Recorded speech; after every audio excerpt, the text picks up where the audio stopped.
Alguém falou? Bom dia, povo, tudo bom? Então vamos lá, começar a nossa aula de hoje. A nossa aula de hoje é sobre retentores intrarradiculares, então a gente vai ter esse momento inicial para falar com vocês sobre esse tipo de dispositivo, que na prótese, não só na prótese, tá? Mas em outras áreas que seriam dentística, endodontia, na própria ortodontia, às vezes a gente necessita, para reabilitar um dente, é importantíssimo. E vocês vão ver que eu, assim, sou fã, meio que fã, porque eu acho um mundo à parte. Retentores intrarradiculares, quando vocês tiverem congressos, em jornadas, se Deus quiser daqui a pouco, a gente vai estar voltando a esse mundo, e vocês vão notar que é um mundo de coisas, um mundo de possibilidades, um mundo de escolas. Ontem mesmo eu estava dando aula para a REAB e eles pediram, o primeiro tema que eles pediram revisão, retentores intrarradiculares. Por quê? Porque é uma metodologia assim que é diferente em cada escola, algumas coisinhas são diferentes, é um passo a passo difícil de memorizar às vezes na questão da cimentação dos pinos, porque vai depender do tipo de cimento e para cada tipo de cimento tem um protocolo diferente. Então é um pouquinho capcioso nessa parte. E, assim, para vocês existem tantas coisas, para a gente existem coisas novas. Ontem eu estava falando com eles e eu comecei a pesquisar, comecei a procurar artigos esse fim de semana, estudar, e eu vi que tem umas coisas novas que eu não sabia, que pode ser que o protocolo que eu esteja utilizando não está tão mais em vigor, entende? Então eu vou repassar também para vocês algumas das coisas atuais que eu consegui colher com essa revisão que eu fiz científica nesse fim de semana, mas isso vai ser na próxima semana, que primeiro eu vou ensinar o básico, depois eu vou trazer um pouquinho de novidade a respeito desses retentores para vocês sentirem como é um mundo, é literalmente um mundo, certo? Essa parte de retentores. Então, normalmente é uma parte que vocês têm um pouquinho de dificuldade no aprendizado, porque é muita coisa, é muita informação. Vocês já sentiram, né, que a prótese é sempre muita informação, para quem achava que ainda era complicado, como o George fala, né? Gente, então, assim, primeira coisa que eu queria falar com vocês é uma questão importantíssima, certo? É a respeito do efeito férula, que é um efeito que a gente confere aquela estrutura dentária. Lembra que eu falei para vocês que vocês não vão receber pacientes com um dentinho igual do manequim? A grande probabilidade é que isso não ocorra, né? O paciente de vocês vai chegar com essa raiz aí, ó, exposta em boca, e vocês vai dizer, vixe, vamos tirar, né, raiz residual. Mas espera, tem condições, o paciente quer reabilitar, vamos aqui, né? Vamos ver como é que tá essa raiz, esse osso, essa estrutura, para saber se a gente consegue fazer uma reabilitação protética.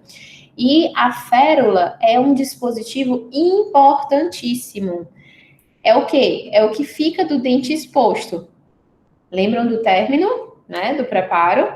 O término do preparo ele tem que estar visível em boca, tem que estar acima da gengiva. A férula é isso daqui, ó. Essa imagem aqui embaixo, prestem atenção. À esquerda a gente tem uma raiz sem férula, é uma estrutura plana. A partir da segunda imagem, vocês têm a férula sendo formada com alturas diferentes. A férula nada mais é do que durante o preparo do teu dente, que você vai desgastando e fazendo o término, essa parte do meio vai meio que subindo. É como se ele começasse a formar um cilindro, literalmente, que é onde a estrutura vai se unir, onde o cimento resinoso ele vai ser integrado. Então, é resto de dente. É estrutura dentária que a gente consegue subir naquele remanescente radicular. Então, isso seria a férula, tá? É importantíssimo. Vocês, durante a prática clínica, vocês vão conseguir visualizar melhor uma férula. Mas eu vou mostrar imagens para vocês. Mas nada mais é do que aquelas raízes que chegam para a gente, né? Aqueles dentes totalmente desgastados. E você, quando expõe o término acima da gengiva, você consegue, ainda assim, com o término, colocar material remanescente dentário na estrutura. Você ainda tem dente naquela estrutura para ser unida a um retentor, a um provisório, a uma coroa, no final das contas. Por que isso é importante? Porque sem a férula, gente, já existem trabalhos científicos, e foi uma coisa que eu também dei uma renovada nos meus estudos desse fim de semana, para falar com vocês também, a respeito da férula. Existem trabalhos que já veem dentes com férula, dentes sem férulas, dentes com retentores, porque a intenção de colocar um retentor é aumentar a resistência e a retenção daquele material. Só que nesses trabalhos científicos, quando eu tenho um dente sem férula, mas mesmo assim com um retentor, ele quebra. Ele quebra. Por quê? Porque eu não tenho estrutura dentária. Então, assim, quando você conversa com endodontista ou com qualquer reabilitador, você vai dizer o quê? Para reabilitar um dente, eu preciso para a necessidade básica para reabilitação do dente.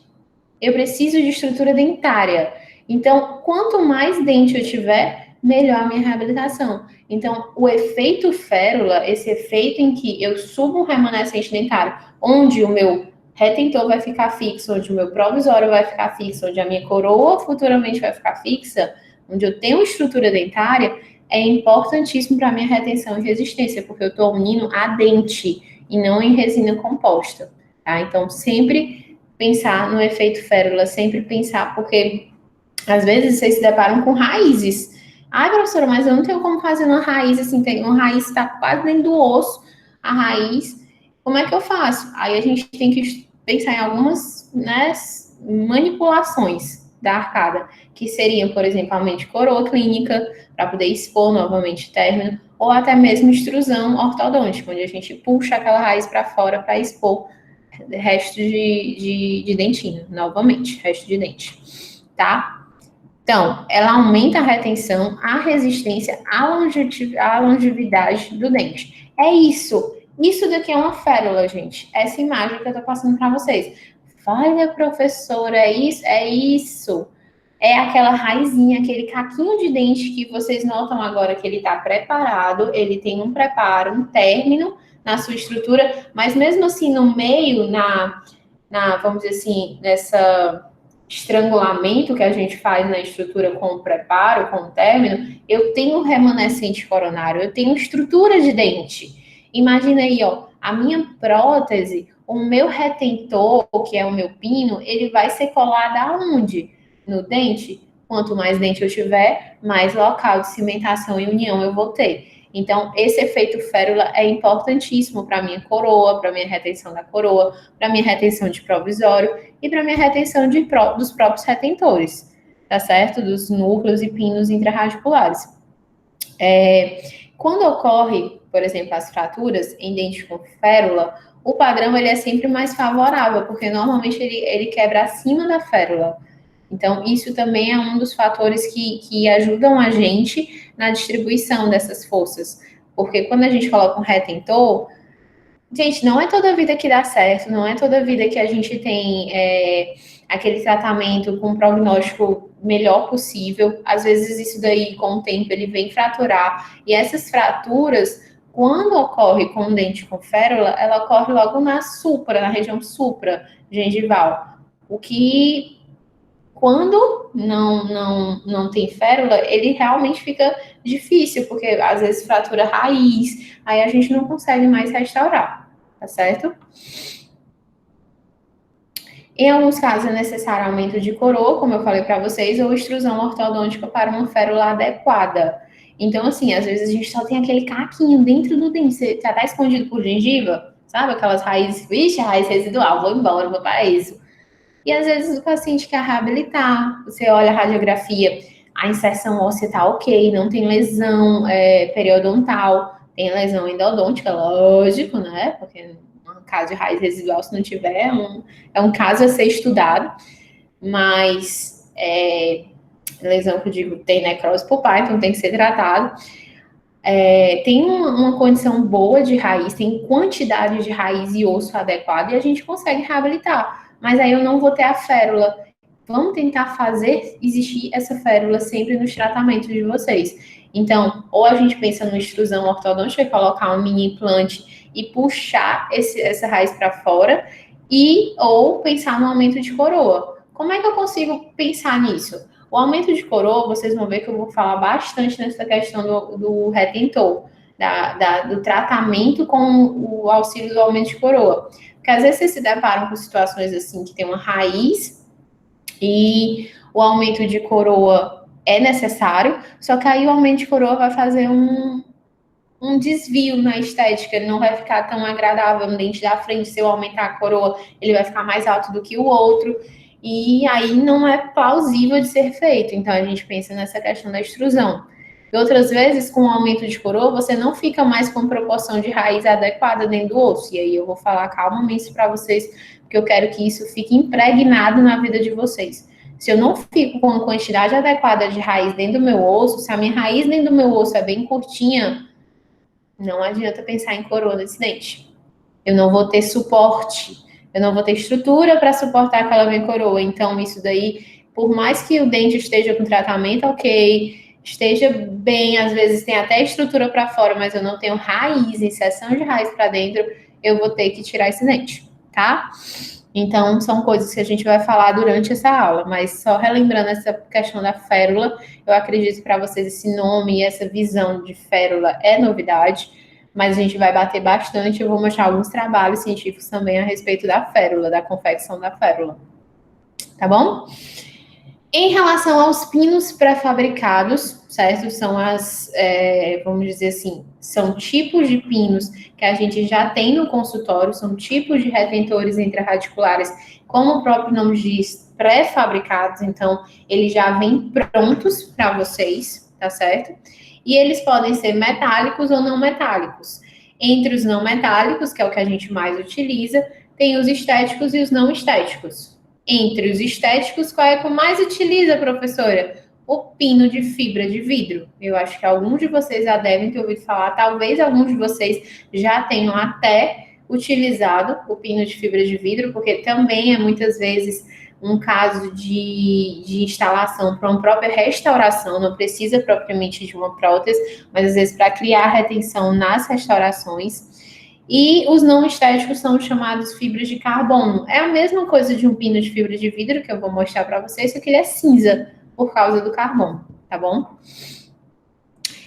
E em relação às indicações protéticas, tá? É o que a gente vai ver nessa aula. Um pouquinho da férula, um pouquinho dos tipos de pinos e as indicações, os objetivos, os princípios norteadores para colocar ou não um pino naquela região. Então, quando a gente vai definir um tratamento em um dente tratado endodonticamente, é necessário certificar-se da qualidade e sucesso do tratamento. Então, primeira coisa, você tem um dente que vai reabilitar proteticamente, e esse dente, ele tem canal, ele tem um tratamento endodôntico realizado. O que vocês têm que analisar? Ah, eu vou pronto aqui, ó, pronto, vou fazer minha coroa.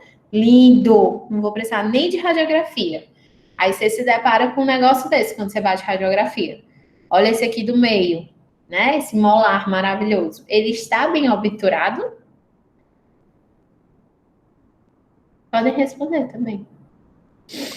Não, professora. Tá, não, professora.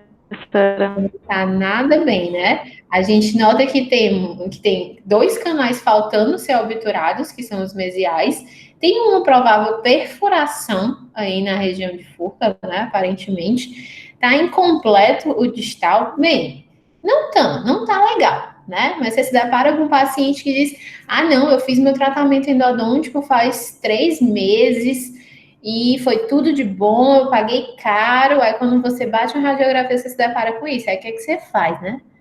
Puxa vida, eu vou ter que conversar com o paciente de forma ética, avisar que o tratamento não está adequado e que a gente não pode chegar dizendo um fela da puta que fez isso, né? Então a gente tem que chegar de uma maneira ética, adequada, conversar com o paciente, dizer que não está adequado aquele tratamento, que a gente precisa retratar para poder prevenir qualquer dano, qualquer problema futuro.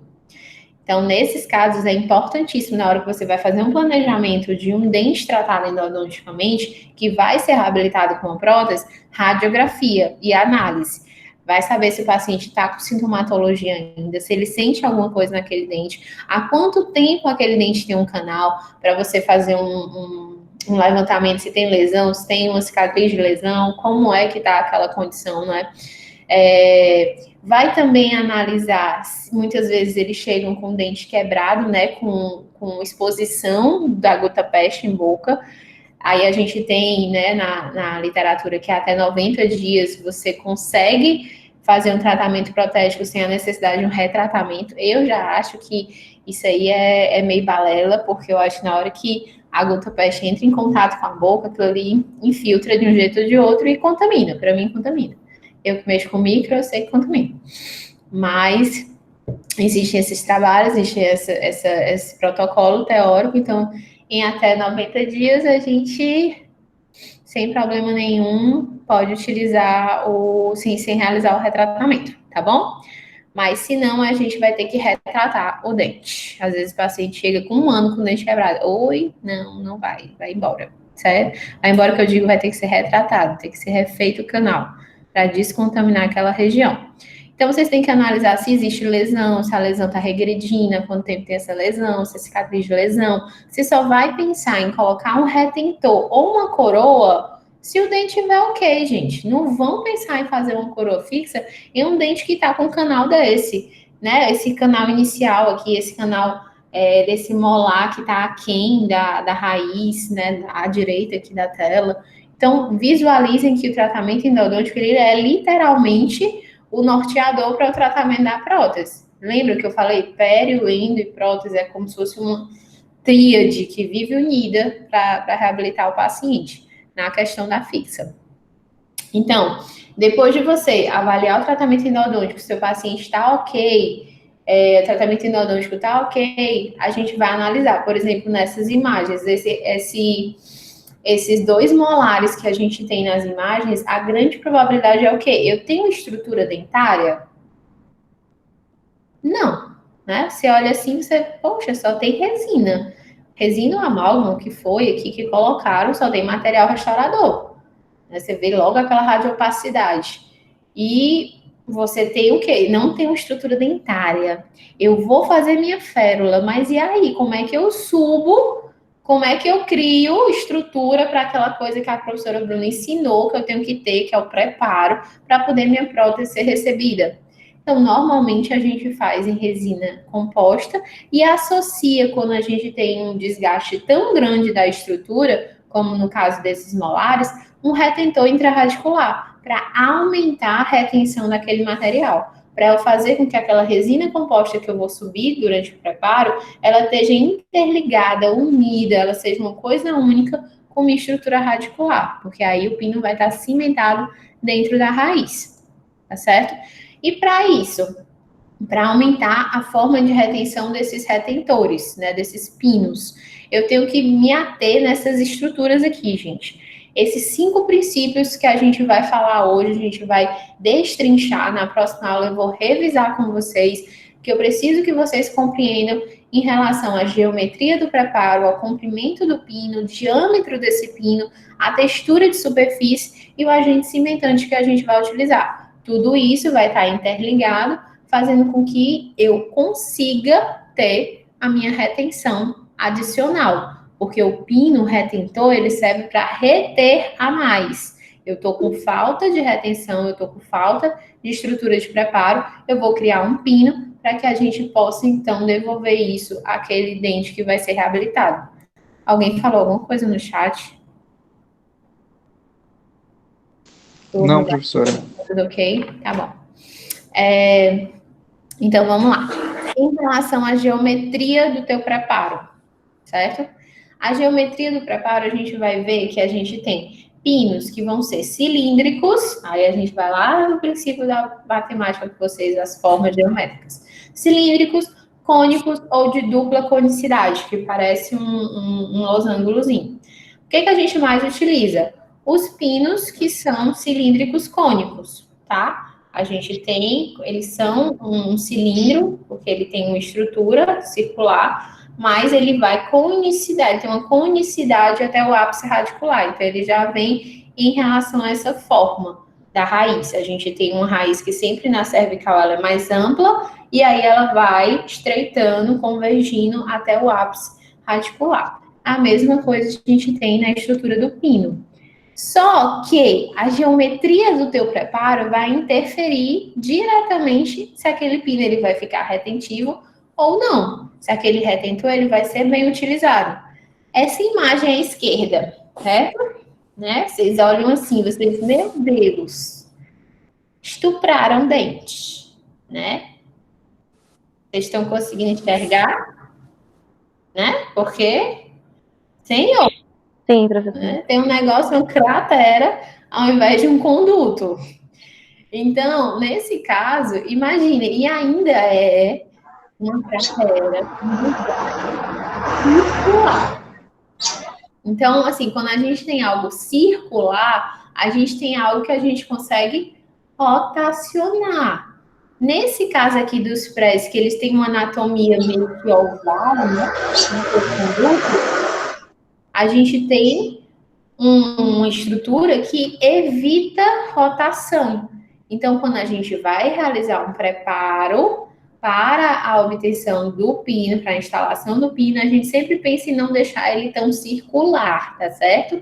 E assim, pelo amor de Deus, não precisa desgastar essa ruma de quantidade, não, porque aí, mais uma vez, relembrando a vocês, para restaurar, para reabilitar um dente, eu preciso de dente, tá? Eu preciso que o cimento ele se cole, ele se une a um dente, a uma estrutura dentária. Então, quanto mais dente, quanto mais desgaste houver daquela região, menor a retenção, mais fragilidade da parede você vai ter, você vai perder retenção e resistência, tá certo? Sempre muito atento a essa questão de desgaste. Entenderam essa questão das formas, gente? É basicamente isso. Eu preciso que vocês se atenham a não ter uma forma ampla durante o preparo para receber o retentor. O que é esse preparo? Vamos aqui relembrar para vocês.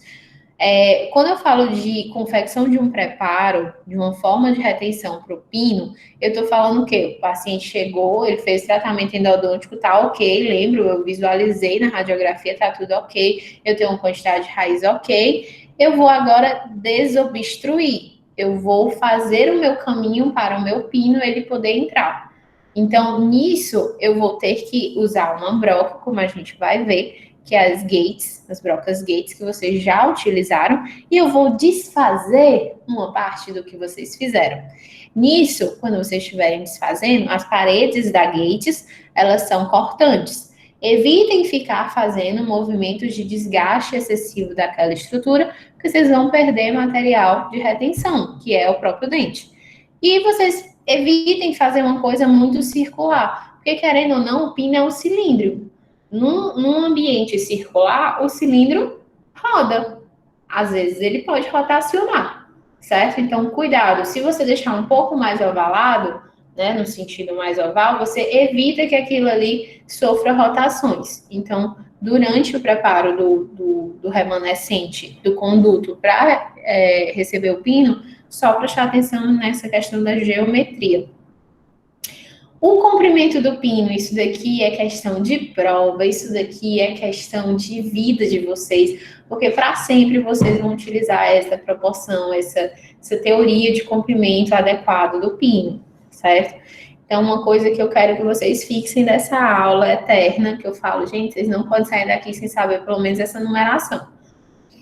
Para a gente desobstruir o conduto, a gente pode utilizar, como eu estava falando para vocês, a Gates Glitten, né, que é a broca Gates, ou a largo, a piso, largo piso, que a gente chama.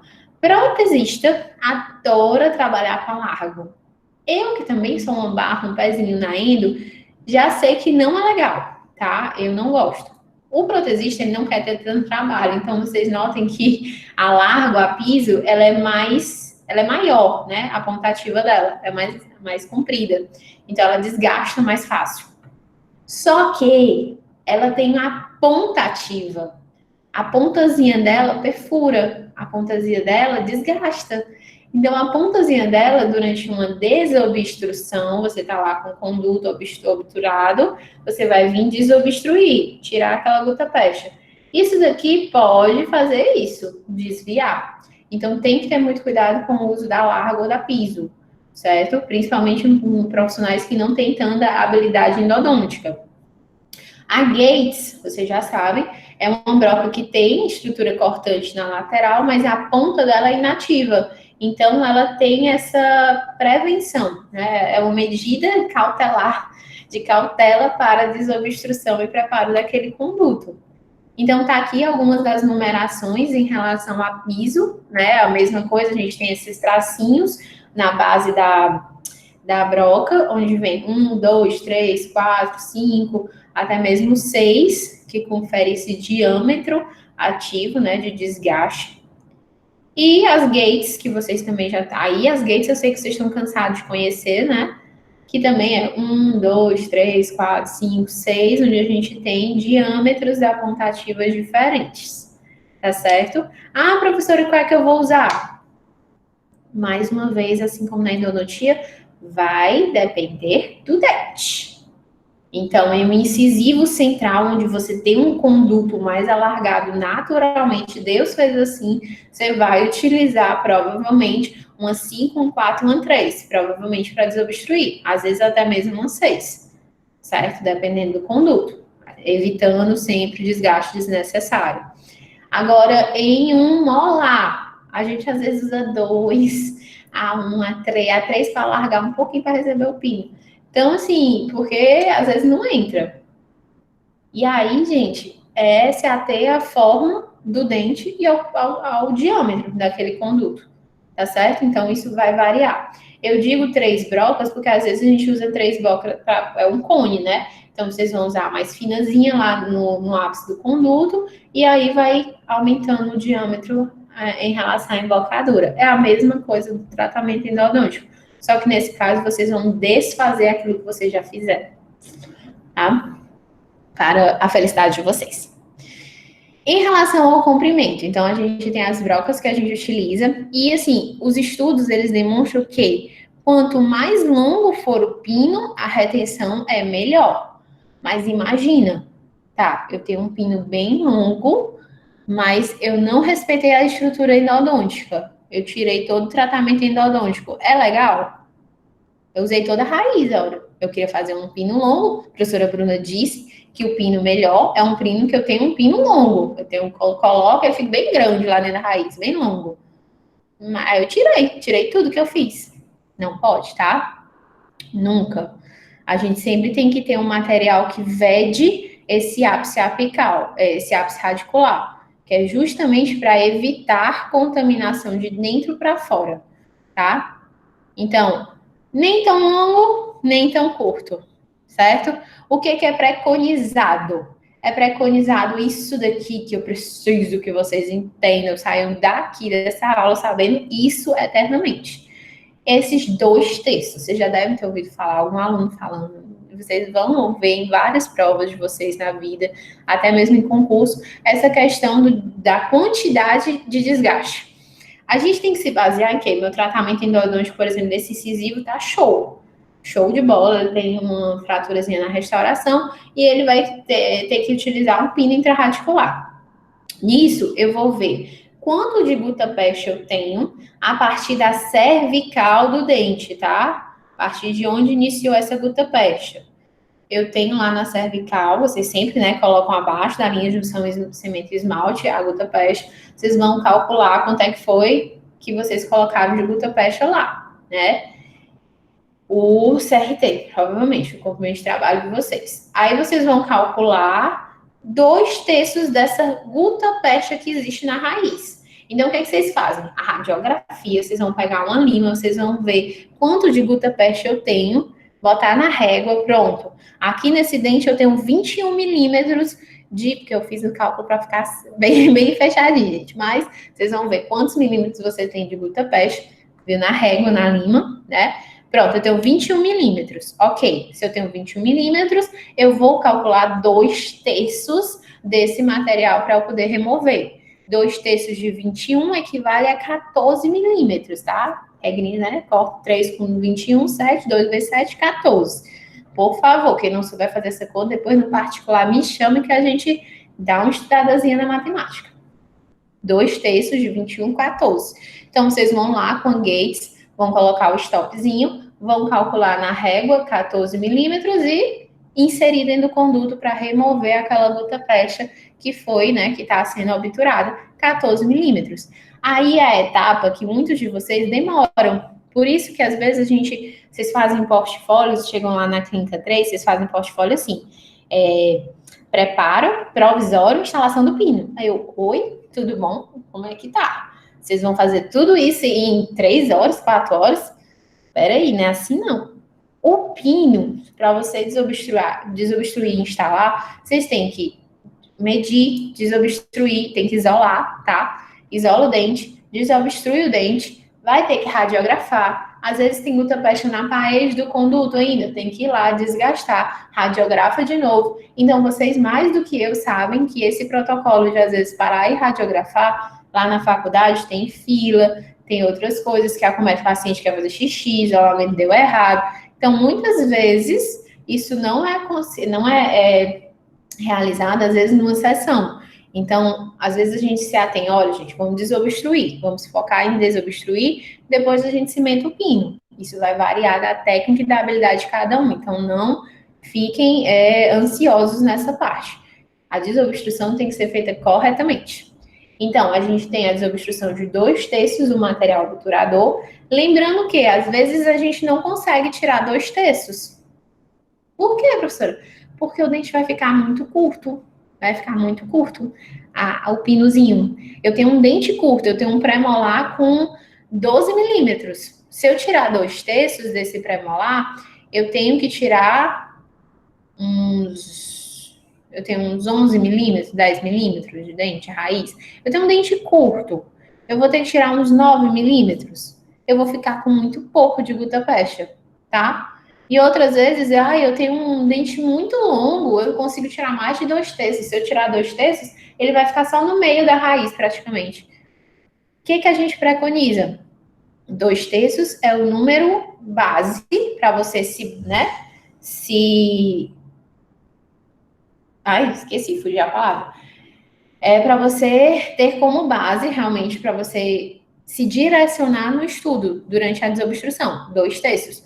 Mas o que vocês têm que se ater é sempre deixar pelo menos de 4 a 5 milímetros, isso varia em relação aos livros, de 4 a 5 milímetros de gutta percha. Então, eu não quero calcular 2/3, mas você sabe quanto é que foi o comprimento da gota lá, quanto é que foi a obturação, deixa 4, 5 milímetros, que tá valendo, entendem? Então, essas são as regras em relação à desobstrução quanto ao comprimento do teu pino. Eu preciso de, no mínimo, um selamento de 4 milímetros na apical. Eu preciso ter gutta percha. Ai, professora, eu tava aqui com a Gates, fui me empolgando, e quando eu vi a radiografia, tirei tudo. Aí eu, que lindo, vamos fazer tudo de novo, né? Faz todo o tratamento endodôntico de novo, para poder depois desobstruir novamente. Então, por isso, tem a desobstrução, gente, não é uma etapa muito fácil. Imagine, se vocês às vezes acham difícil fazer a obturação com um negócio que vocês só estão na palpação, né? Vocês não estão enxergando muito bem, às vezes vocês chegarem no molar e que vocês sentem isso mesmo. Imagina desobstruir, entrar com uma broca dentro daquele conduto que você fez para desfazer sem causar prejuízo, sem remover tudo, sem causar perfuração, sem causar um desvio. Então, tem que ter um cuidado, realmente. Então, quando eu faço, né, eu já tenho um tempinho a mais de estrada que vocês, eu sempre radiografo. Faz um pouquinho, desgaste um pouquinho, radiografo. Faz um pouquinho. Eu tenho o privilégio de ter uma máquinazinha de radiografia, né? Aquelas máquinas de consultório, que você, paciente deitado, você só faz radiografar e tchau. Então, é mais prático. Mas entendam, vocês têm que ter isso como medida cautelar, de cuidado. Vocês vão fazer o desgaste, vão radiografar, vai de novo, sendo paciente, desgaste mais um pouquinho, radiografa. Assim, até ter o comprimento total desgastado que vocês calcularam, certo? Porque acontece muitas vezes, eu já vi casos até na REAB, agora no início do semestre, que já são alunos que estão no 9º semestre, que aconteceu de perfurar. Vi com a gatezinha lá na embocadura da cervical, achar que era um conduto, que às vezes está tampado com resina, que eu adoro quando fazer isso, não coloco nem um algodãozinho. E aí você se confunde realmente, para desobstruir fica mais complicado, tá certo? Então, é isso. O comprimento do pino, essas imagens aqui estão aqui para comentar umas coisinhas com vocês. Comprimento do pino equivale a 2/3. Então, nessa imagem aqui que está mais esverdeada da radiografia, eu tenho uma quantidade adequada de gutta-percha. Vocês estão vendo no central? Agora, aqui, por exemplo, nessa imagem à esquerda, eu tenho um pino muito grande e um material que está como se tivesse extravasado. Então, normalmente não é um tratamento adequado. E quando você vê aqui pela direita, a gente tem pinos que, pelo amor de Deus, né? A gente olha assim, ó, vocês veem que o dente está com lesão, o dente está com reabsorção óssea. Olha o tamanho desse pino que colocaram nessa imagem aqui, desse pré-molar inferior, tá? Esse logo... Tem duas imagens na base da tela. Essa parte das imagens é ótima, é pra gente conversar. Tem duas imagens na base da tela, uma de anterior, né? E outra de posterior. Esse pino que está, né? Vocês conseguem enxergar parede de dente, parede de dente ao redor, na mesial e na distal, praticamente. Ou eu tenho um pino instalado dentro do osso, praticamente, né? Vocês notam que isso daí tá... É o estupro da odontologia, né? Você pega um dente, você desgasta, você coloca um negócio desse tamanho, é um negócio, é um bárbaro um negócio desse. Mas existem. E esses pinos que são muito curtinhos, como nessa imagem do dente eu acho que é um premolar e um lateral, certo? É um lateral, onde tem um dente muito curtinho, o pino tá muito curtinho, ó, você ainda consegue. Ah, se eu tenho que deixar 4 ou 5 milímetros numa raiz que de um pré-molar já é uma raiz curta, eu consigo, né, tá ali e estender um pouquinho mais esse pino. Tudo bem, galera? Tá tudo ok até agora? Prof, então, na desobstrução, a gente não vai tirar aquele material obturador todo, a gutta-percha, não vai tirar a gutta-percha toda, é isso? Nunca. Certo? Pelo amor de Deus, se você tira todo, é como assim, para que eu fiz o tratamento endodôntico? Qual é o princípio do tratamento endodôntico? Vedar, limpar, né, o conduto, e vedar que a saliva, os micro-organismos que estão na boca, eles penetrem para dentro do osso, e vice-versa, certo? Então, esse é o objetivo do vedamento da obturação dado pelo tratamento endodôntico, que é a limpeza, a esterilização daquele conduto e evitar que isso venha a se tornar um caminho de contaminação. Então, quando eu vou colocar um pino, eu ainda tenho que ter esse vedamento, principalmente agora que eu vou ter que colocar outra estrutura dentro do dente. E aí vocês vão ver que essa estrutura tem que ser preparada, não é esterilizada, é mais descontaminada. E aí, vocês têm que deixar um vedamento apical de, no mínimo, 4 milímetros. É isso que eu quero que vocês se atenham. Eu tenho um desgaste no comprimento daquele pino, daquele retentor de 2/3. Mas eu tenho que deixar, pelo menos, às vezes eu não consigo calcular os 2/3, porque o dente é muito curtinho. Tudo bem, deixa 4, 5 milímetros de gutta-percha e desobstrui o resto. Tá certo? Então, sempre deixar o ápice obturado. Sempre tenho que vedar o ápice para evitar a contaminação de dentro da boca para dentro do osso. Ok? Então, isso daí, se você tirar, por acaso, durante a desobstrução, tirar toda a gutta-percha, vai ter que fazer o tratamento endodôntico novamente para depois a gente desobstruir novamente. Então, sempre ter isso na cabeça, tá, meninos? Ok. Em relação ao diâmetro do teu pino, que aí é outra parte. Você lembra que eu falei do arrombamento ali daquela raiz, né? Então, o diâmetro é a circunferência do pino. Se ele é muito largo, grosso, ele é bem fininho. Então, se ele for muito fininho, vocês acham que ele tem muita estrutura de resistência? Ou ele vai quebrar fácil? Quando a gente pensa em alguma coisa muito fina, a gente acha logo que aquilo ali quebra muito fácil. Uma coisa muito grossa, a gente viu, tem um negócio retentivo, tem uma coisa boa, não vai dar para quebrar tão fácil. Mas e as paredes do dente? Como é que ficam nesse negócio grosso demais? Largo demais? Elas ficam finas. E aí quem quebra não é mais o pino, é o próprio dente, tá? Então, o diâmetro do pino, a gente tem que estar sempre buscando avaliar. Por quê? Porque chegam dentes como aquela imagem que eu mostrei para você, extremamente desgastada. E às vezes não é o dentista que fez isso porque ele quis. É porque tinha cárie. Tem que tirar a cárie. Tem que tirar a cárie. Então tira, tira, tira, tira. Quando você vai ver, quando você vai se deparar. Vixe, meu Deus do céu. Quase não tem estrutura de raiz para reter aquilo ali. E aí a gente vai ter que avaliar se vai ou não dar certo o tratamento protético. Para vocês terem ideia de como a prótese, às vezes não é uma coisa assim, eu olhei aqui, vai ter que fazer uma prótese, pronto, acabou. Não é bem assim, né? Dentro da saúde da odontologia, vocês já devem estar se habituando a essa ideia de que a gente tem um planejamento, mas essas coisas podem mudar ao longo do curso, né? A gente tem uma radiografia, vixe, isso aqui tem cárie, eu vou tirar a cárie, mas pelo desgaste aqui eu vou precisar de uma coroa. Tá, quando você começa a tirar a cárie, aí vai, tá dentro da raiz, bicho, professora, tá dentro da raiz, e agora? Continua tirando, tem que tirar todo o processo carioso, vai, quase não sobra dente, o dente tá muito subgengival, não tem mais estrutura de raiz dentro do osso, praticamente, para comportar uma coroa, e aí você, infelizmente, é aquilo que você tinha comentado com a paciente, que às vezes a gente erra nisso, né, de prever uma coisa, e sempre se atenham a isso. Eu falo muito em Clínica 3 com vocês, não façam promessas, falem de possibilidades de tratamento.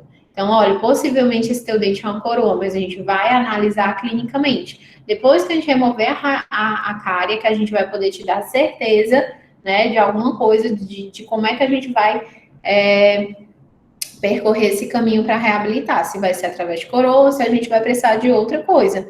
Num caso de uma raiz que está muito cariada, que a gente não tenha mais suporte dentro de osso, a gente vai ter que tirar, certo? Endodontia, e aí a gente pode indicar, por exemplo, pancarga imediata, que o paciente vai, durante o ato cirúrgico de remover a raiz, ele já instala o implante e coloca um provisório no local. Mas aí, né, tem que ter o bom e velho dinheiro. Quando não se tem, remove a raiz e espera formar osso para poder pensar em um tratamento protético, seja uma ponte, que seja um implante, que seja uma PPR, o que for, tá certo? Então, não deve-se aumentar o diâmetro do pino buscando aumentar a retenção. Mais uma vez, imagine aquele pino daquele tamanho, grosso, largo. Não é porque ele vai ser difícil de quebrar que eu vou aumentar a retenção daquela estrutura. Não é assim. O pino, quanto mais longo, mais retentivo, mas quanto mais largo, ele não é mais retentivo, tá? Ele, ao contrário, ele fragiliza as paredes radiculares. Desculpa. E aí, a tendência é quebrar a própria raiz, o próprio dente. O que é que eu quero que vocês se atenham a isso? Essa imagem. Oi. Você pode repetir esse negócio de fragilizar, porque minha internet travou. É o que pode fragilizar as paredes da... Pronto, imagina assim, quando eu tenho um pino bem grosso, bem largo, ele não vai aumentar a retenção, ele vai, na verdade, diminuir aquela retenção, porque ele vai fragilizar as paredes radiculares. Se eu tenho um pino muito largo, é sinal de que provavelmente essas paredes de raiz estão estreitas, estão finas. Se eu alarguei aquele conduto para poder botar um baita pino, isso aqui eu desgastei. Então, essas paredes aqui, por exemplo, mesial e distal da raiz, ficaram fininhas. E aí, acaba que eu perco retenção porque eu deixo a estrutura mais delgada de raiz, mais fina, mais frágil. Então, a tendência é isso via fraturar, via quebrar. Tá certo? Entendeu? Conseguiu? Não cortou? Entendi, professora. Obrigada. Então, assim, coisas que eu quero dessa aula, pelo menos 2/3 de desobstrução, né, no comprimento, deixando pelo menos de 4 a 5 milímetros, isso é decoreba, eu preciso seguir pro resto da vida de vocês. E em relação ao diâmetro, vocês estão vendo, né, quando eu falo de comprimento, vocês estão vendo de cima para baixo. Agora eu quero que vocês olhem pro dente naquela radiografia e vocês vejam a quantidade de raiz que eu tenho nas laterais em relação ao meu conduto. Isso é o meu diâmetro radicular, certo? Essa imagem aqui que eu tenho numa visão lateral, mas que vocês podem muito bem pegar na radiografia e ver numa visão frontal, certo? Eu tenho que ter 1/3 de proporção. Que é isso? Eu tenho que ter a mesma quantidade na mesial de raiz, no conduto do pino e na distal da raiz. eu preciso que a minha raiz tenha uma proporção de parede na mesial, uma quantidade de estrutura dentária aqui na mesial da raiz proporcional ao meu conduto e à minha distal. Se esse conduto está alargado, o meu pino, ele tem um diâmetro grande, e esses daqui, essas paredes, elas vão estar menos que 1/3, elas não vão estar proporcionais, elas vão estar mais finas. Então, a probabilidade é, como eu já tinha falado, a quebra, a fratura. Então, sempre ver, eu tenho que ver o comprimento, se tem um comprimento adequado para eu reabilitar, e se eu tenho um prognóstico bom de quantidade de raiz nas laterais, nos remanescentes. Se eu tenho uma proporção de 1/3, 1/3, 1/3, que é proporcional de 1:1, ok. Essa imagem aqui é a aula de hoje, certo, gente? Ó, 2/3 com 4 milímetros de obturação e uma proporção entre o pino e o remanescente radicular de 1/3, que é de 1:1. Eu preciso ter a mesma quantidade de desobstrução no meu conduto que eu tenho das paredes, para poder aquilo ali, na hora das forças oblíquas, laterais, eu não ter a quebra. Eu ter estrutura de parede para poder ter resistência para, durante as micromovimentações, aquilo não tá muito fino e acabar quebrando, tá bom? Eu preciso que vocês entendam isso, porque muitas vezes é isso que vai me dizer se eu consigo ou não tratar aquele paciente, tá certo? É isso que eu vou dizer. O teu dente está com muita cárie, está com pouca estrutura de raiz, porque está bem alargado. Eu não consigo colocar um pino aí, porque a probabilidade é que daqui a alguns anos, daqui a pouco tempo, isso daí venha a fraturar. Então, eu não recomendo a reabilitação desse dente, eu recomendo a exodontia. Então, gente, você passa de um tratamento com a cerâmica reabilitadora para uma exo, onde você nunca mais vai ver aquele dente.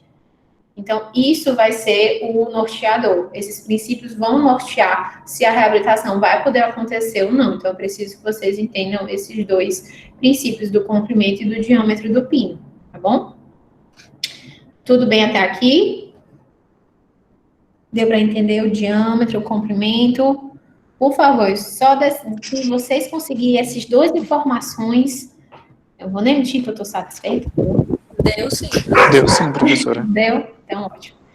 E a gente também vai falar de casos, a gente vai mostrar depois na aula com o George, muitos dos casos que às vezes a gente fica ele, né, eu, a Endo e a Pério, meio que conversando para saber se tem salvação ou não. Se a gente consegue retratar e depois de retratar fazer um aumento de coroa, uma extrusão ortodôntica para poder reabilitar, se é uma tentativa muito grande para um paciente que não tem quanto menino.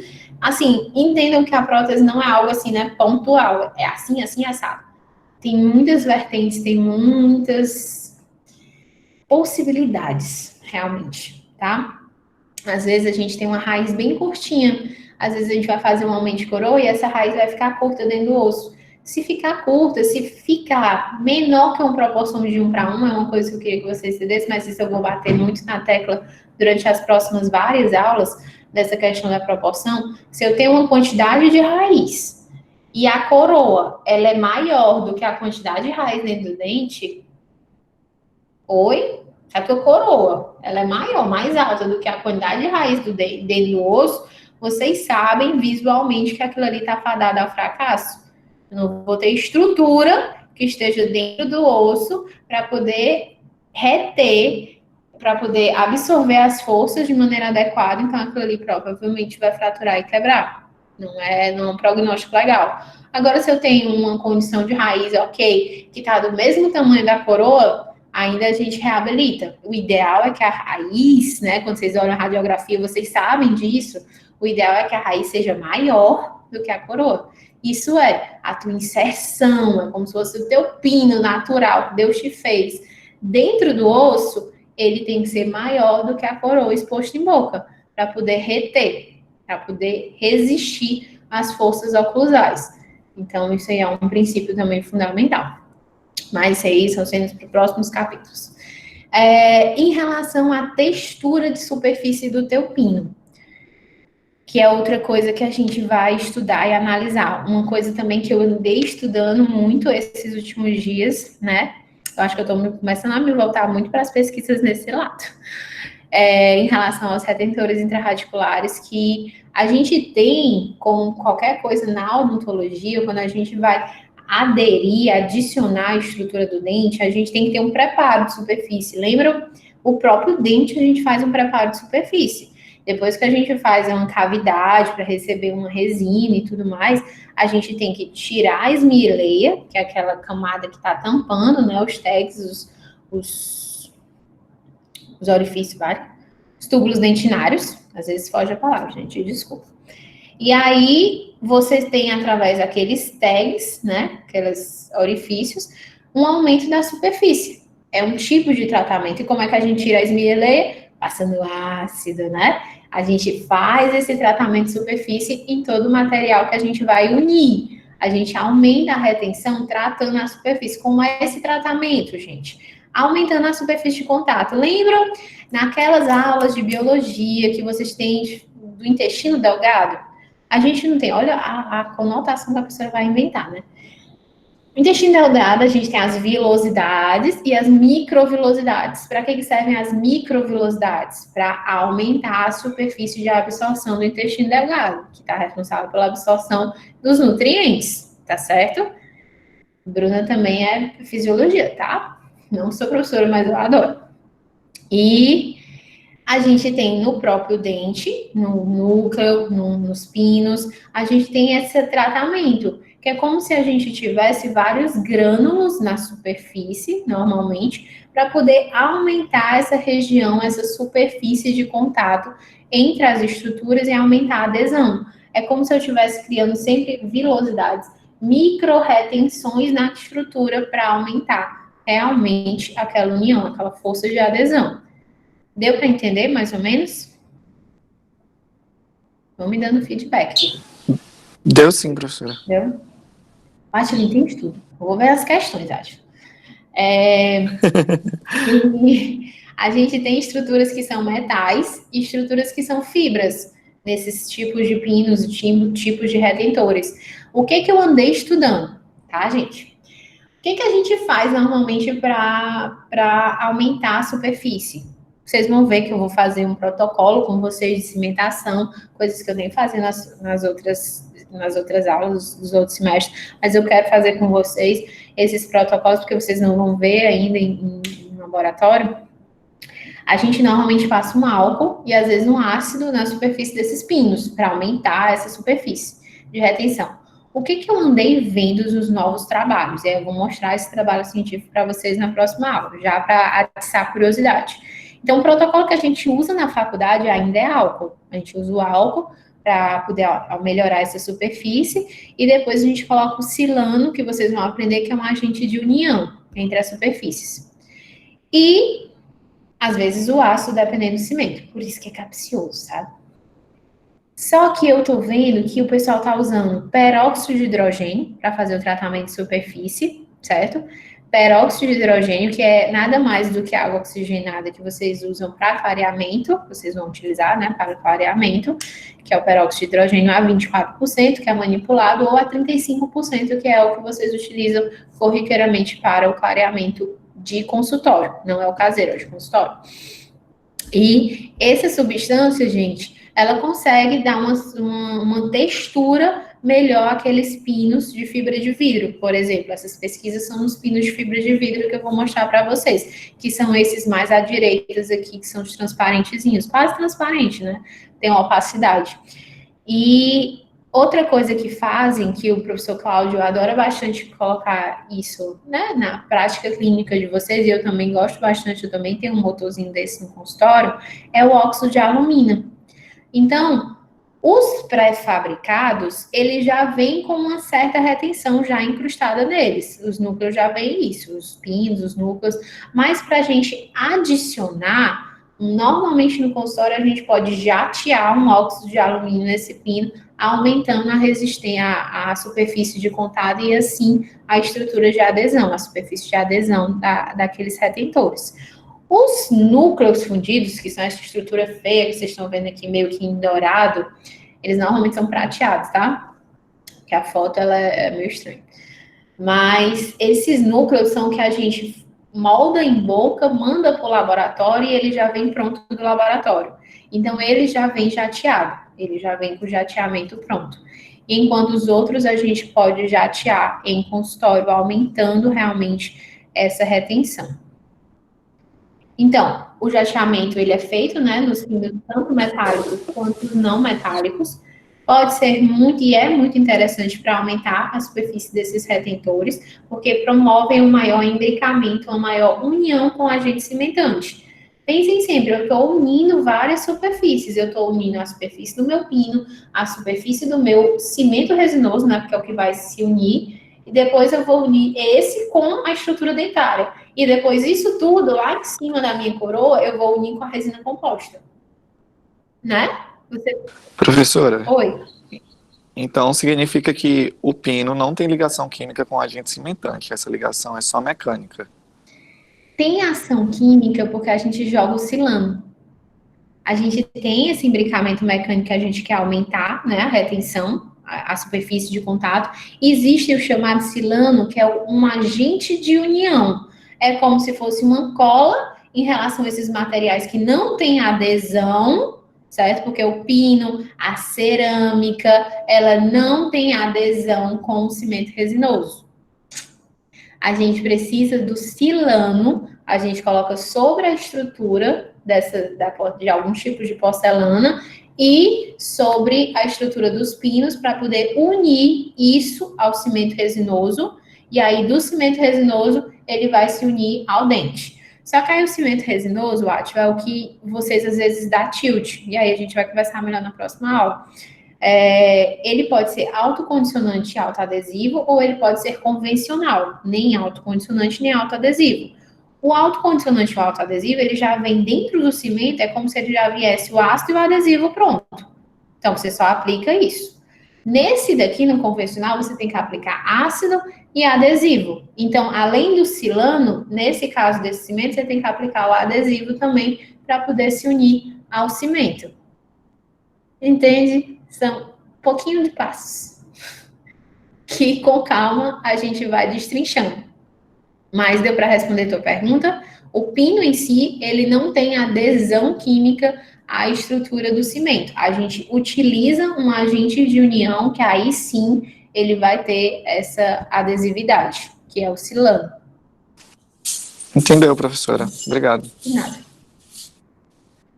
E aí, em relação à textura dos pinos, a gente também tem dizendo mais ou menos as vantagens e as desvantagens dos núcleos.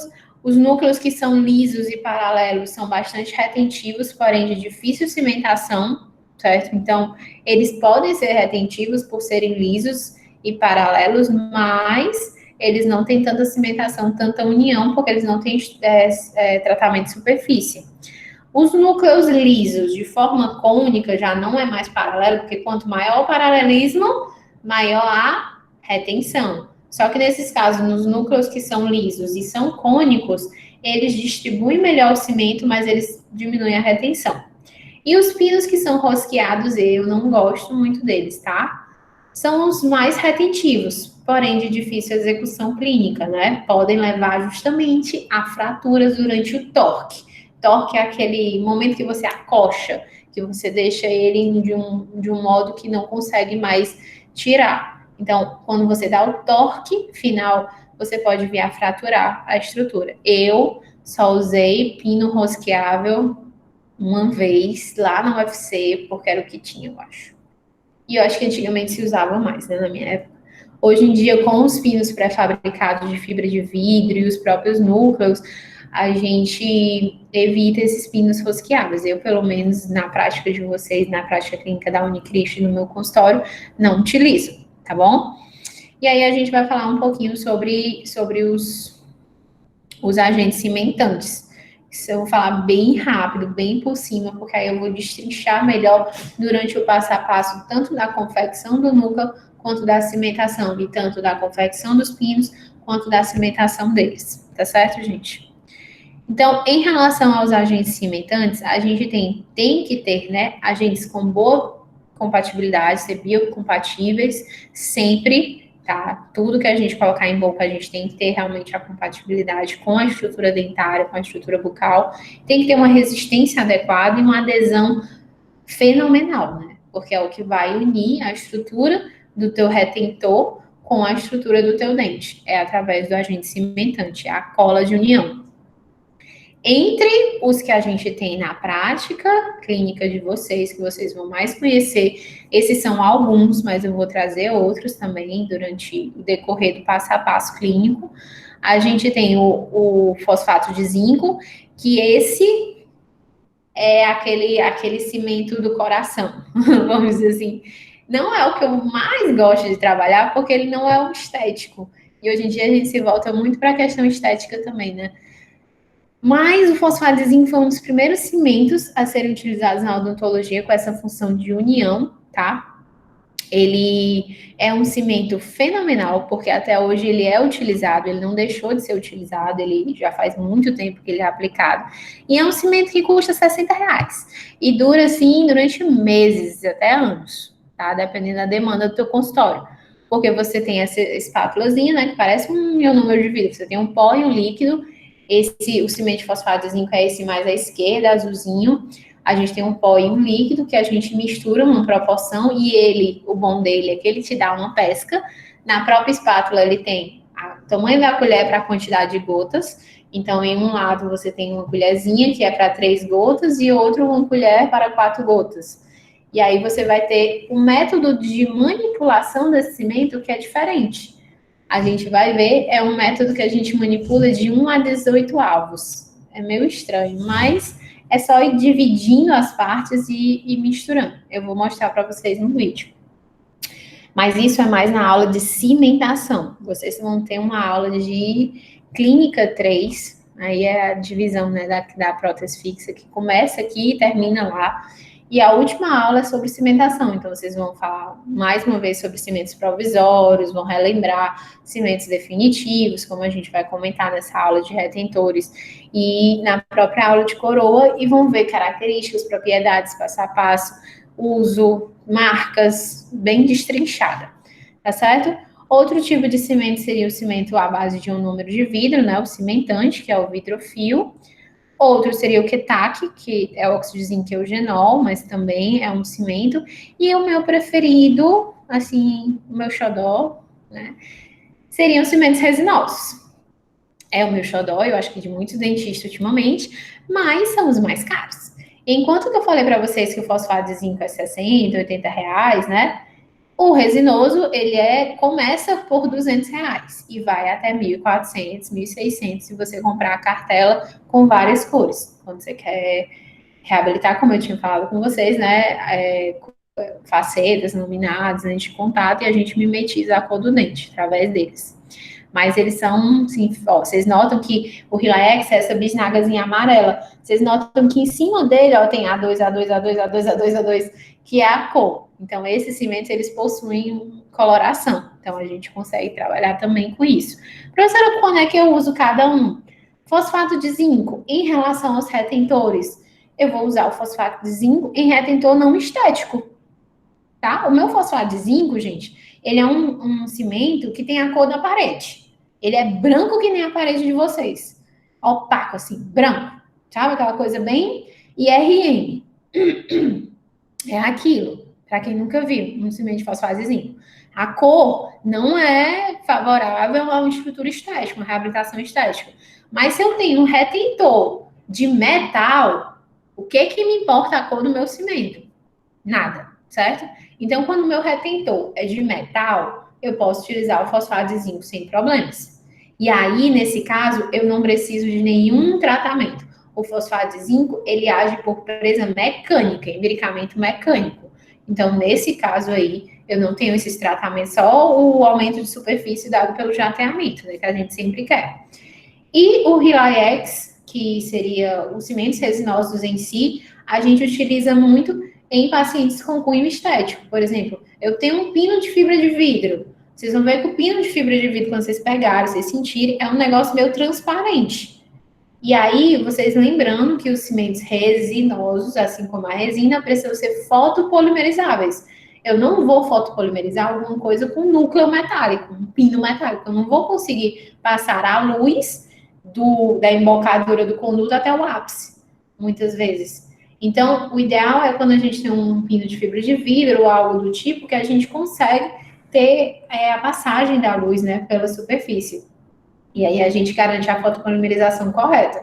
Mas lembrando, lógico, que esses materiais de hoje em dia, eles são de presa duais. Eles são tanto químico quanto foto. Então, por mais que você não chegue com foto até lá, ele vai passar um pouquinho mais de tempo, tipo um dia e meio, mas ele polimeriza completamente por reação química. E, professora, quando é que a senhora usa o dióxido de zinco e o ionômero de vidro? Eu uso o ionômero de vidro, o oxigênio eu não uso. E o ionômero de vidro eu utilizo para dentes que têm uma necessidade de liberação de flúor. Isso é, dentes com recidiva, tratamento de pacientes mais jovens, que eu preciso remineralizar aquela estrutura. São tratamentos pontuais. Eu realmente trabalho muito com cimento resinoso e de vez em quando com cimento de fosfato de zinco. Tá bom? Hoje em dia, no consultório, eu tô falando um pouco da prática clínica com vocês. Eu acho importante repassar isso.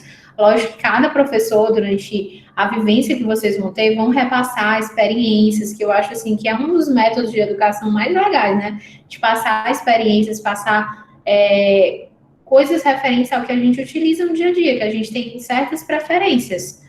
Mas isso não quer dizer que seja uma verdade absoluta para vocês. Tentem filtrar isso, tá? Todo profissional é diferente e a prática clínica de vocês vão direcionar vocês para isso, tá bom? A gente usa mais como norteador.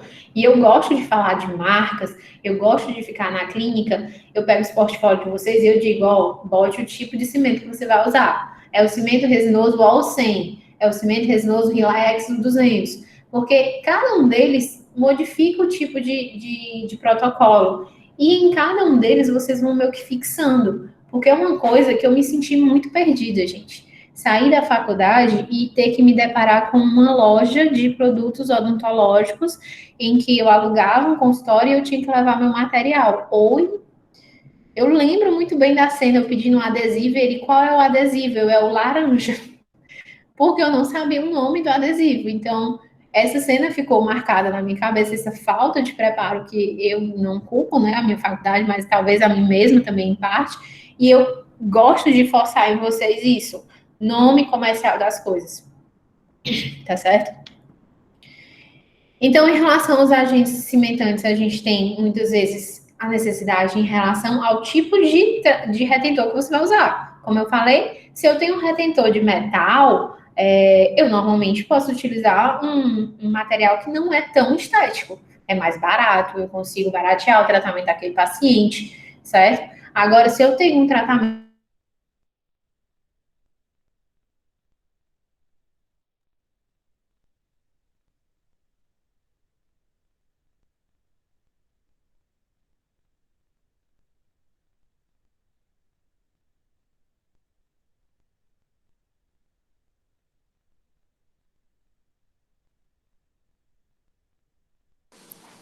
Professora, travou tudo.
Oi, galera.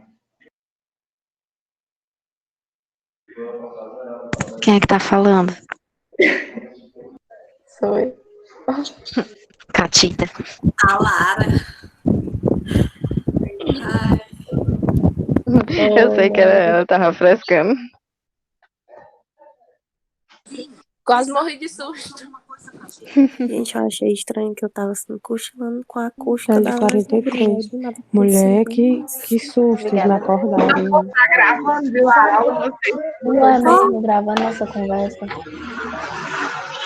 Fala, tá gravando. Ninguém fala besteira, hein? Pelo amor de Deus.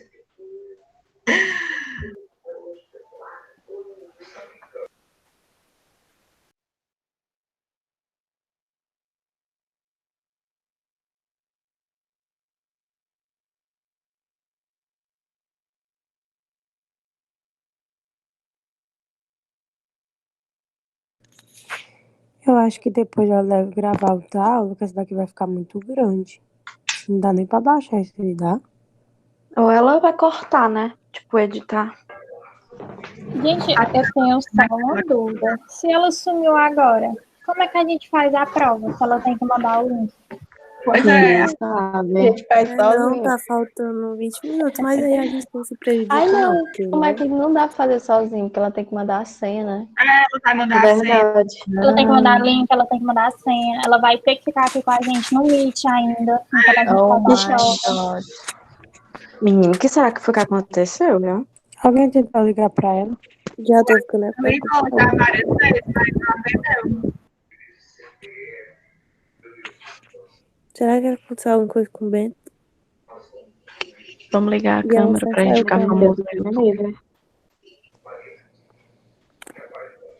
Se ela estiver dando aula sozinha, coitada, viu? Pior que apareceu da reunião. Mas não tá não, que ela saiu da sala.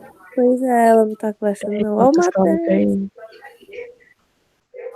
Ó, Thaís. O problema pode ter sido do computador, né? A Carregar. internet deve ter caído, sei lá.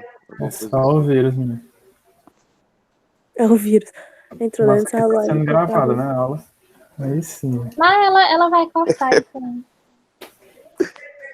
Cuidado, galera. Pode estar por aqui, viu?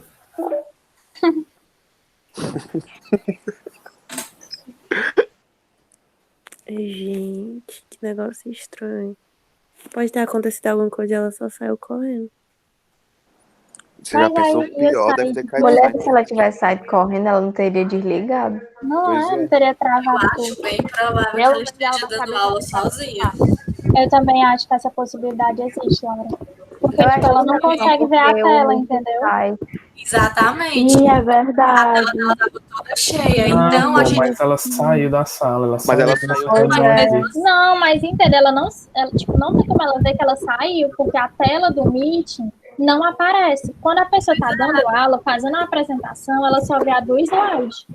Mas também, às vezes, ela fica perguntando coisa a gente. E se a gente não diz sim ou não, ela deve Não, falar. mas eu acho que ela já pode ter se tocado, gente. Tipo, ela perguntando pra gente. Aí Eu ela acho foi olhar, né? que se ela tivesse se tocado, ela tinha falado no grupo já, a gente ligou e nada. Tá muito estranho isso.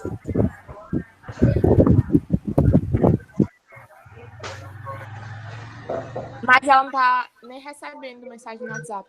Bruna, mulher, Ela tá aparece. na internet. Pois é, na internet dela mesmo. que ela não tá Chama o Bento, Né? chama o Mas Bento. o pessoal tem que ligar de crédito mesmo. Não estão inventando de ligar no WhatsApp, não, né? Não, era normal mesmo, tipo, telefone mesmo. Acho que ligou. Eu não sei se alguém mais quer ligar, né? Enfim. Talvez ela não atenda porque ela não conhece o número, sabia? Também. Aí ela tá dando a aula, não vai atender porque é número desconhecido. Pois é. Pior. Gente, a Bruna apareceu. Ela falou no grupo, cadê vocês? Meu Deus! Ô, putaria. Viu? A A bichinha. Falei que a internet tinha caído. A internet caiu. Vai Tava lá, falando fala. pra ninguém.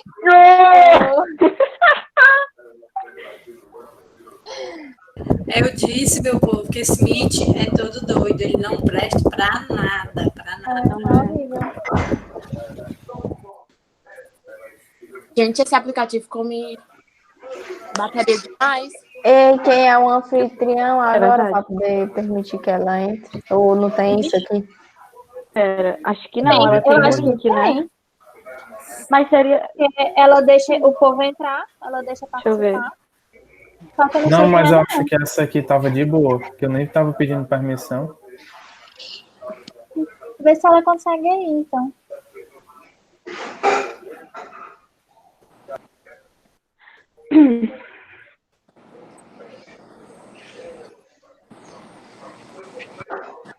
O Dóvio. A pobre eu vi nas gravações depois. Ela vai rir. Não é, ela vai rir, Aí, ó. ó, tá aí, tá aí. Ela vai ouvir Pronto. depois. Cadê? Pronto, chegou. Professora. Chegou, professora. Chegou Tá não. sem áudio, professora, a senhora. Cadê? Não chegou não. Chegou. É vontade. Voltou. Professora. Ele tem noção, eu tava aqui, ó. Gente, vocês estão com dúvida? Ai, vou conversar com ela. Gente, vocês estão loucos? Gente, que foda. E a minha internet caiu porque eu tava ligada no Wi-Fi também no celular, então eu não via nem as mensagens de vocês. E o que diabo dessa pessoa ligando pra mim direto? E apertando o... Era o áudio. Pois é, mas eu tava falando e fiquei botando no meio da aula. Vamos lá. Onde é que vocês pararam? O professor aqui parou na hora que a senhora terminou de falar dos cimentos resinosos, que falava que eles eram bons para retentores estéticos. Parou nessa parte. Pronto, parou bem aí. Vocês estão vendo esse daqui, do tipo de pino? Sim. Foi nesse slide anterior, esse aqui? Isso, esse aí. Eu não tô vendo. Não tá vendo?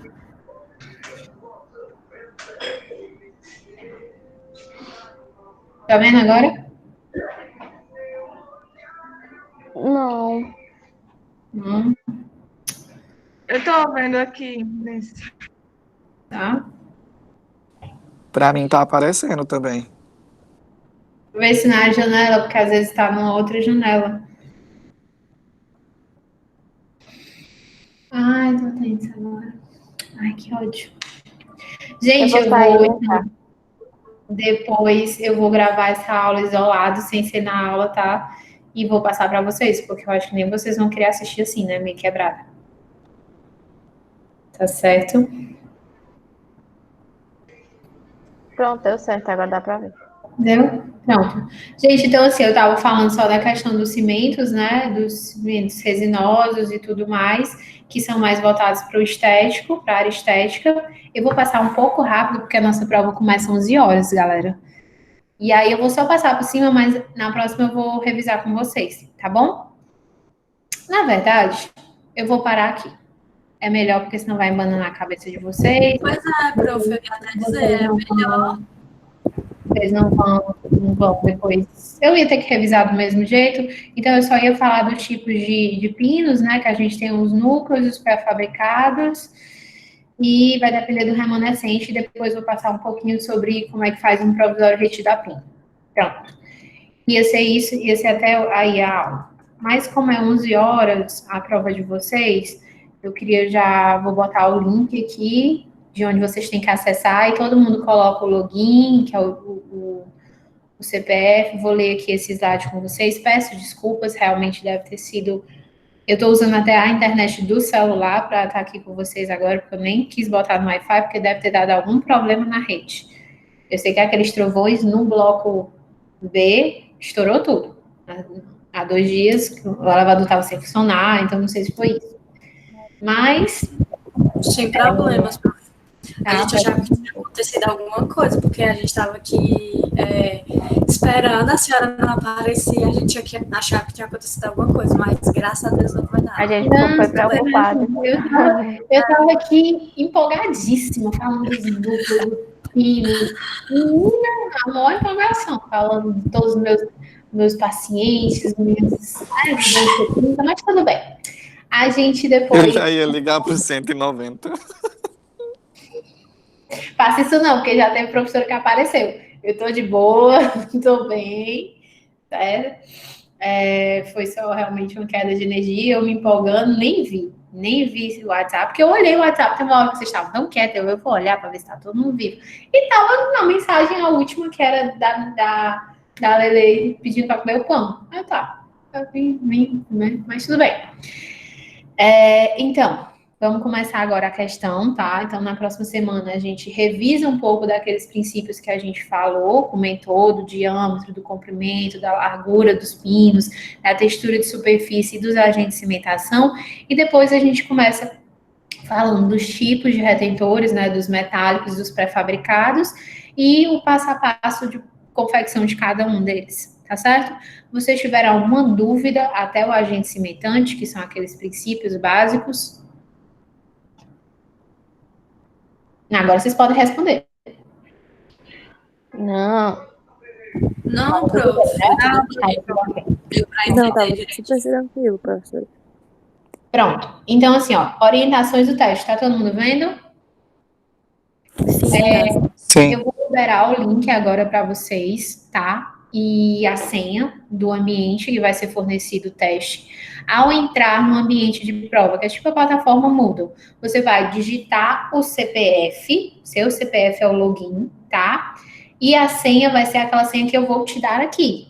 Sem ponto e sem traço, é o teu CPF nu e cru. Caso tenha dificuldade de acesso, você me procura, eu vou estar aqui nesse chat, também a internet agora do celular está desplugada do Wi-Fi, então qualquer coisa pode ligar também, que agora eu já presto atenção, não estarei mais em aula, então vocês podem falar de todas as formas possíveis. Eu estou com dificuldade nisso, que aí a gente tenta ajustar. O tempo vai ser 16 minutos, que são 8 minutos para cada questão. Será apresentada uma questão por vez, então não adianta correr para fazer a próxima. Então, uma questão vai aparecer por vez. Não adianta, você não vai ver a segunda antes de terminar a primeira. E depois que você terminar a primeira e passar para a segunda, você não tem condições de voltar para a primeira. Tá bom? Então, prestem atenção. Ao final, lembre-se de clicar em finalizar tudo e enviar, pela madrugada, finalizar tudo e enviar, tá bom? Eu não vou sair aqui do Google Meet até vocês terminarem a prova e eu vou ficar acompanhando numa plataforma paralela quem está conseguindo iniciar, quem está conseguindo realizar e quem finalizou. Deixa eu ver aqui o que vocês estão falando nos status. Que depois você vai mandar o link no WhatsApp, eu vou mandar o link por aqui. Se vocês quiserem, também mando por WhatsApp, onde vocês quiserem, tá bom? Deixa eu colocar aqui, ó.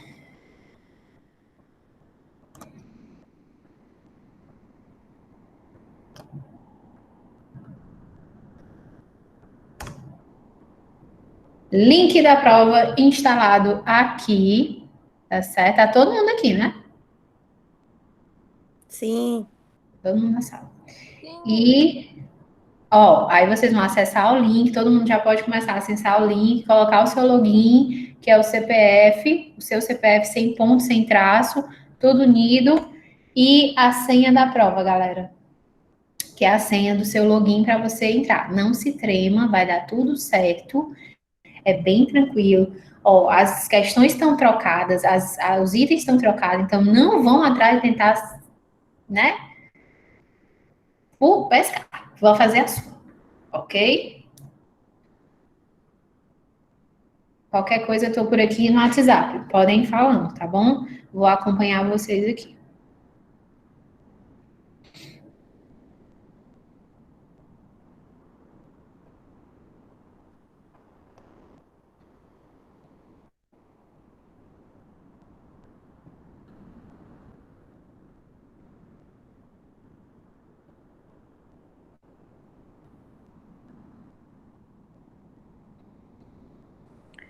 Professora, na identificação é para colocar o CPF, é? Isso, CPF na identificação e a senha é essa que eu estou colocando, 048463. Tem gente que já começou.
Coloquei no WhatsApp também para quem precisar, tá?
Já, Liana? Peraí. Deixa eu atualizar aqui o feed. Sim, apareceu finalizado já. Você já está finalizada. Deu tudo certo. Você já está em verdinho aqui.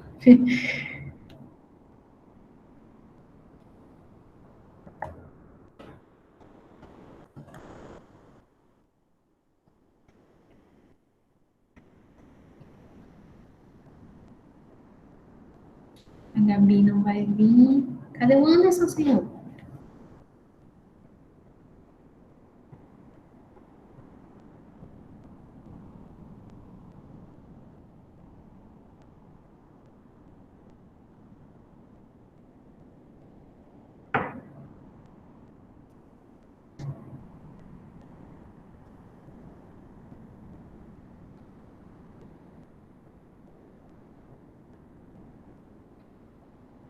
Já temos aluno. A Sandra Mara tá aqui? Não, Liana, eu ia só comentar a questão com vocês, se vocês tivessem alguma dúvida, alguma coisa assim. Tu entrou, Sandra? Tá parecendo não iniciado ainda pra tu. Tá, então vai lá. Aparece que Era só para tirar dúvida da questão, se vocês tiverem, comentar um pouquinho, mas se não, tá todo mundo liberado.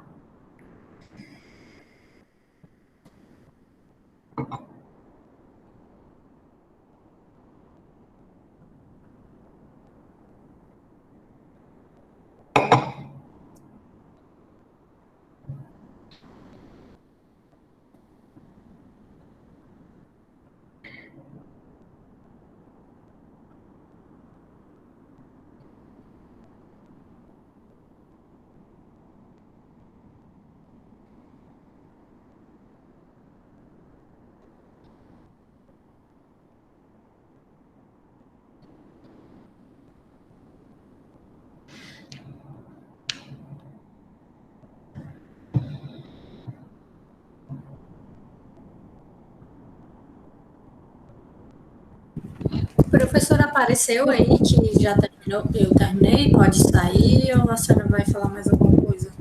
Peraí, quem tá falando? A Laurinha, peraí. A Laura já apareceu como finalizado. Eu ia comentar, caso vocês tivessem, justamente, eu vou dar o gabarito das questões, comentar a respeito do item, certo? Então, quem quiser aguardar, eu posso falar isso no final. Tá bom.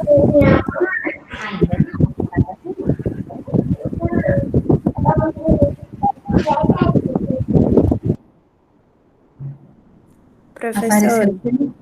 Apareceu como finalizado no meu? Deixa eu atualizar aqui, gente. Porque eu tenho que ficar atualizando para saber quem finalizou ou não. Tem muitos finalizados. Todo mundo já está em progresso e tem gente que está finalizado já. Show. Vou já. E vamos fazer o quê? Oi, peraí. Deu certo, Ana Luísa. O Bentinho, né? Tá com esse cabelão. Ana Luísa finalizado. Tá finalizado, Ana Luísa. Deixa eu ver. Valessa. Valessa também finalizado. Estamos quase todo mundo finalizados. Professora, meu nome aparece. Oi? Meu nome aparece, da Lara. Parece, por que não aparece? Parece, tá aqui finalizando. Nos primeiros. Professor, o da Rosário deu certo? Da Rosária? Uhum. Da Rosária. Peraí, deixa eu atualizar aqui, galera. Que é com um pouquinho de tempo que a gente já modifica tudo. Sim, tudo só estão em progresso. Daniel, Gabriela, Letícia, Mara e Matheus. Pronto. Terminando, todo mundo finalizado, eu comento um pouquinho da questão, tiro alguma dúvida. Professor, apareceu? Clarita? Clarice apareceu. Já está finalizado. Viu, Clarita? Tudo ok. Vale 4,5 cada questão. Gente, é porque assim, teoricamente valeria 1 ponto cada questão, porque eu fiz 10 questões, tá? A prova valendo 10, 1 ponto cada questão, entendem? Não é como se aquele dia valesse 10. É, ao longo dessas questões se vale 10, tá? Nota.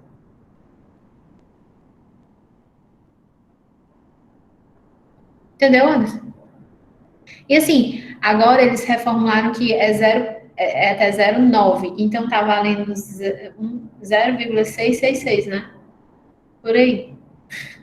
Cada questão. Vou dar o gabarito, tá? Vocês gostaram? Todo mundo ok? Sim, só muita informação. A gente demora mais para ler, tipo assim, pensar, meu Deus, para onde é que vai, mas deu certo. Estão falando muito que pior são as provas de gestão, então vocês deem graças a Deus, tá? Vocês não estão na prova de gestão, que é com os enunciados do tamanho do mundo. Eu achei difícil aquela que era a maior, professora. Porque vocês olham o maior e vocês ficam desesperados. Meu Deus. Ai, não posso atender agora não, Flavinha.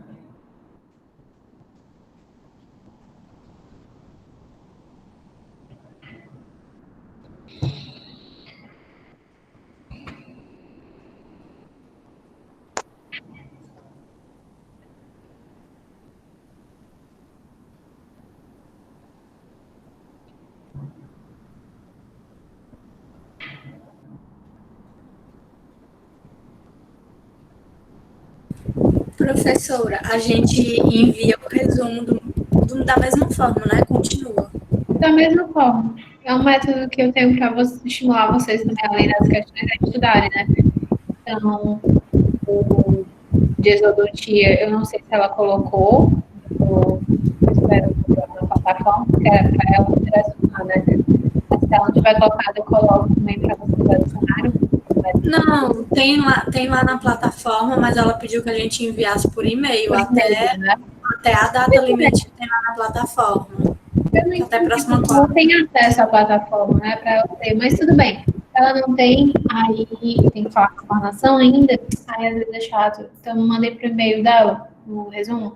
E em relação à aula de hoje, já tem lá o resumo. Então, vocês falem dos princípios, dos pinos, dos princípios, né, diâmetro, comprimento, largura, textura, o que é o pino, para que serve, que aí já é um resumo legal. E depois a gente comenta a respeito dos tipos. Ok. Apareceu o seu, Daniel apareceu, ou seja, está finalizado. E só temos uma pessoa para finalizar e acabou.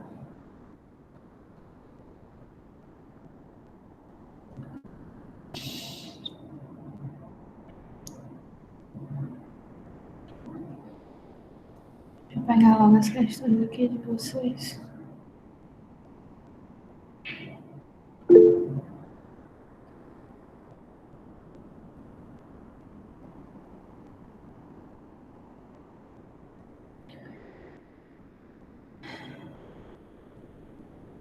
Estamos saciando.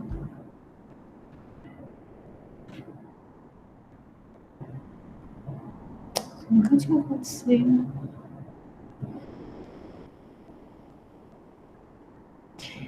Acho que foi de propósito que aconteceu, porque ontem eu fui dar aula com a Nadine, em Clínica 3, e a internet dela estava péssima. Ela mora até perto daqui, a internet dela estava péssima, todo tempo caindo, todo tempo travando. Aí a mulher, deixa eu colocar na minha, porque como meu marido, ele trabalha, ele é radiologista, né, ele dá muito laudo de casa, telelaudo, e aí ele botou uma internet meio bombástica, até que eu tenho, acho que 2 ou 3 modem de internet aqui em casa, porque a gente gasta um dinheiro acumulado. Porque ele não pode perder a internet, porque você não consegue laudar, né, dar o exame, é pesado as coisas. E aí eu tava me vangloriando, dizendo, não, mulher, deixa que a internet é bombástica, tá tudo de bom. Aff, Maria, só porque eu falei, mas ai, a gente tá pagando pela língua em tudo, amor. Pior que paga mesmo. Paga, mulher, pelo amor de Deus, né? Eu acho que esse vírus veio pra mostrar pra gente que a gente não pode fazer muita coisa. Inclusive, falar as coisas em alto e bom som. Falta alguém? Deixa eu só ver, Rosário, se deu tudo certo aqui. Só tava faltando uma pessoa. Finalizaram, galera. Achou que... Deixa eu pegar aqui o relatório de vocês. Baixaram o relatório de vocês.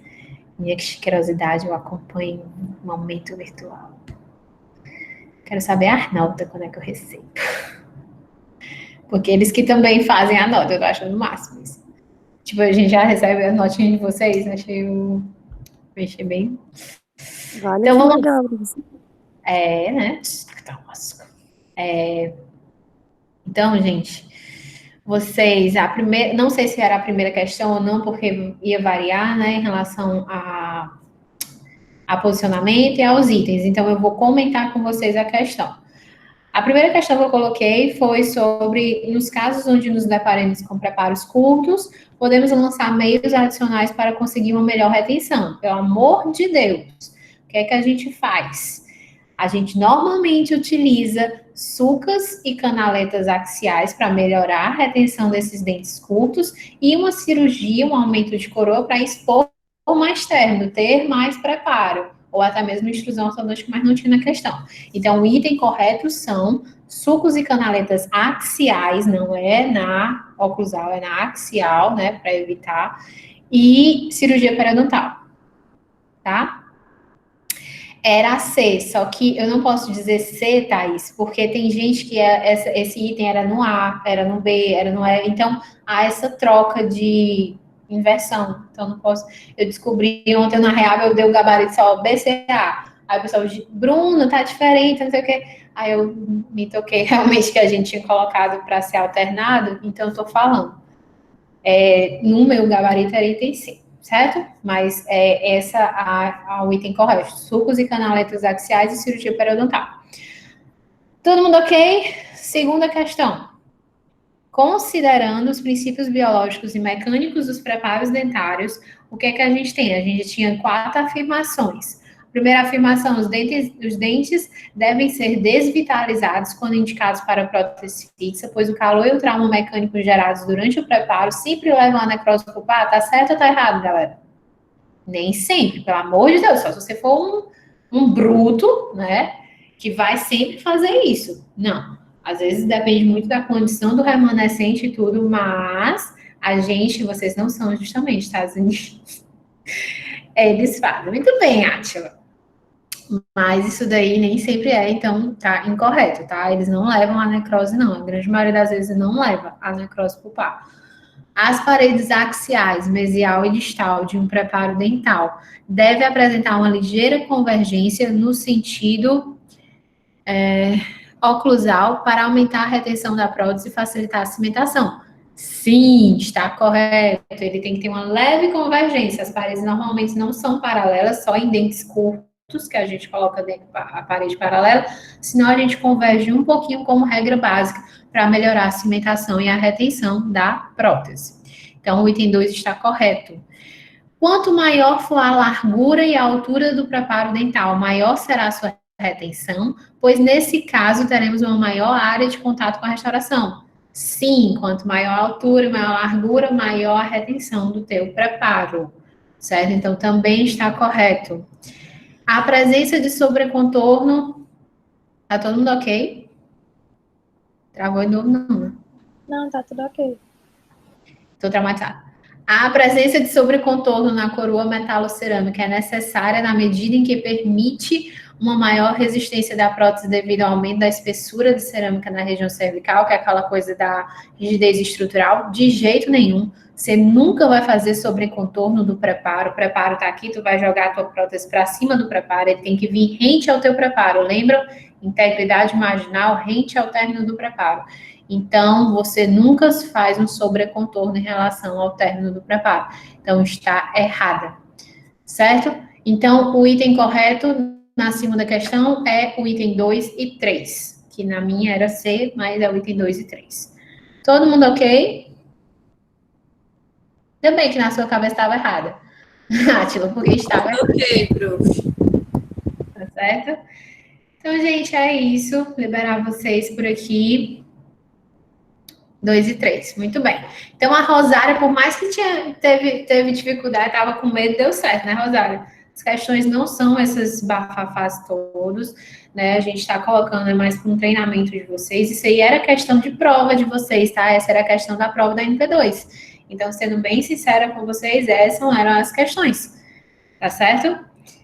Tenta relaxar, porque a gente está num momento tão, assim, é tanta novidade, é tanta coisa que tem que ser imposta de um dia para a noite, que se a gente ficar se estressando, a gente vai ficar doida, certo? Mas qualquer dificuldade em usar o aplicativo e utilizar os métodos, pode falar comigo, pode me chamar que a gente vai dar certo, tá certo? De verdade, vai dar tudo certo. O que a gente puder fazer, a gente está por aqui. Tá gravando, mas eu vou fingir que não está. Eu vou eliminar esse vídeo, porque eu não vou enviar esse que está quebrado, né, para vocês, porque eu acho que ele parou de gravar quando eu cheguei à parte dos tipos de retentores. Então, depois eu vou gravar um separado e vou mandar bonitinho, para não ficar esse negócio quebrado. Tá bom? Então, é isso, galera. Beijinhos. Bom fim de semana. O pessoal da estratificação, a gente se encontra amanhã, né? Isso, 1h30, né? No grupo de estudo, tá? Ok. Da estratificação 1h30, grupo de estudo 2 horas. Então, galera, o resto da semana. Beijo. Para a senhora também, beijo.